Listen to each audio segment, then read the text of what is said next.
There was a time, if you were worried about your son or daughter being in a cult, you could get help from a small, non-profit organization called the Cult Awareness Network, or CAN, for 20 years the nation's best-known resource for information and advice about groups it considered dangerous. Among them was Scientology, a church not known for turning the other cheek. But church officials say Scientology is just another tax-exempt religion that helps millions of people worldwide, including actors John Travolta and Tom Cruise. And while Scientology did attack its enemies in the past, church officials say they don't do that anymore. But recently, the Cult Awareness Network was forced into bankruptcy, and its leaders blame the Church of Scientology. Today, CAN is under new management. Hello, Cult Awareness Network. Now when you call looking for information about a cult, chances are the person you're talking to is a Scientologist. Ashley's one, so is Bob. Everyone we met in the office was a Scientologist. Last year, a member of the church bought CAN's name, logo, and hotline number in bankruptcy court for $20,000. This is a dream come true for Scientology. Stacy Young would know. She was a member of the church for 15 years, including its elite C organization. She also worked in the Office of Special Affairs and was managing editor of its Freedom magazine. She left in 1989 and has been a paid consultant in lawsuits against Scientology. The Cult Awareness Network was the only organization in the country where parents could call and say, you know, I've lost my child into this cult, what do I do? She says Scientology sets out to destroy anyone who criticizes it. Someone who speaks publicly against Scientology is targeted for a campaign of harassment, character assassination, financial ruin. There's a policy that says specifically, if possible, ruin them utterly. She's talking about a church directive, this one, the Fair Game Law, that says a person or group that publicly criticizes the church is fair game and can be destroyed. Stacy Young and others do not believe the church when it says it no longer harasses its enemies. Now the church says Scientology, originally known as Dianetics, is a benevolent religion with anti-drug programs and literacy projects that helps its followers increase their confidence. A central doctrine goes like this. 75 million years ago, a tyrant named Xenu transported people from outer space to Earth, dropped them in volcanoes, then exploded hydrogen bombs on them. That experience is the root of all human misery today.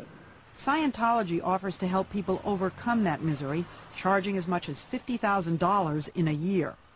It's one of the reasons why Time magazine calls Scientology the cult of greed.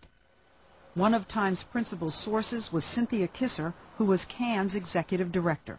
You said, quote, Scientology is quite likely the most ruthless, the most classically terroristic, the most litigious, and the most lucrative cult the country has ever seen. Whoa, that was very powerful. Do you stand by that? Oh, more than ever. More than ever. I mean, everything they've done since then just proves that quote. Cynthia Kisser says a fair game attack on CAN started in the 1980s, and Stacy Young says she was part of it. Some of the staff who were assigned to the Cult Awareness Network would brief us about. I mean, there were people specifically assigned. Oh yes, that was their whole job. That was all they did. Was CAN. Was CAN. That's right. And so our whole orientation was, well, what have you done this week to get rid of CAN? And how well have you done to discredit the leaders of CAN? How much progress have you made on disrupting this group? To do it, she says the church used picketers at CAN's conventions and waged smear campaigns. Attorney Kendrick Moxon does most of the church's legal work, and he's a devout Scientologist. We are told, Mr. Moxon, that a small army of private investigators was hired by your law firm to go out and dig up dirt on members of CAN, Cynthia Kisser specifically, and anything else they could find. Is that true? No, it's not true. Now, a lot of lawyers hire private eyes to dig up dirt on people. I mean, now we are even hearing... I don't know. I know, I've heard that people do that, and I know that the media does that. but I don't know that a lot of lawyers do that. I don't do that. He acknowledges using private detectives, but not for the purpose of digging up dirt. But former private eye Michael Shomers says Moxon's law firm hired him to do just that. Find the sleaze, to find the hidden alcoholism, to find the hidden drug abuse, if that was the case. The sex life. The sex lives. Bad debts. Correct.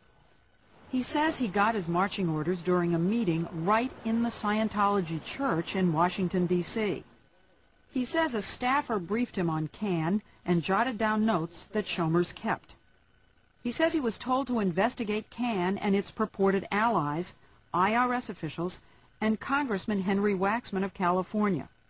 And he was told to dig up enough dirt on Cynthia Kisser to destroy her reputation and intimidate her into silence. It says topless dancer at the Blue Note in Tucson, Arizona, Cynthia Kisser. That's correct. So did you investigate that? Yes, I did. Was she a topless dancer? No. Did you tell the Church of Scientology Yes, I did. that these allegations were not true? That's correct.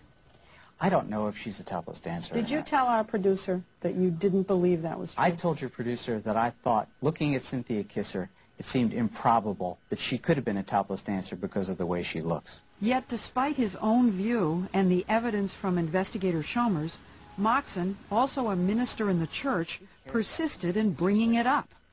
I mean, we got a declaration already indicating that she had been a topless dancer. I can't believe you're continuing to talk about her being a topless dancer. Why? That was one of the allegations. But you even said you don't even think she was one. It's character assassination. I don't... Leslie, there's a declaration from a woman swearing that she was a topless dancer. Were you a topless dancer? No, and later the person that they claimed told them that retracted it, issued a retraction saying that it wasn't true. Kisser says Scientology also used its publications to label Can a criminal outfit and then contacted police and members of Congress with specific charges.